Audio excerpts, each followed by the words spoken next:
June 28th. We translate what we cannot bear any longer into words about suffering, about beauty, and that is why the fruits of our intellect are more prolific. I shall leave it at that for the moment, but shall certainly come back to it.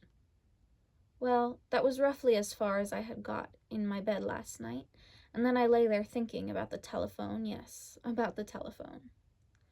How the telephone does not have the same ring late in the evening as it does a dozen times during the day, which is always the same. Late in the evening it sounds just like a voice crying in the night, and I always know in advance whether it is he at the other end of the line or someone who does not matter.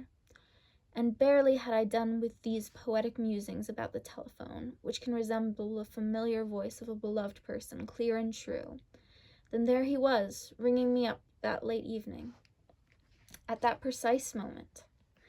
And I leapt out of bed and said, "Good morning." And he talked about marzipan, telling me not to provide it the following evening, as some kind young lady was seeing to the sweets. I said that I had been deep in conversation with my tree, and that I had already gone to bed. Did I ever talk to my tree out loud? Yes, indeed, I said.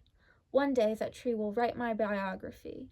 It knows me better than anyone else does, a crazy girl in pajamas. And then we had a risque talk about pajamas. And on Monday morning he will inspect them in person. I love him so much, and that wild nonsense I suddenly spouted at him yesterday evening sprang from my delight about that productive and serious evening at my desk.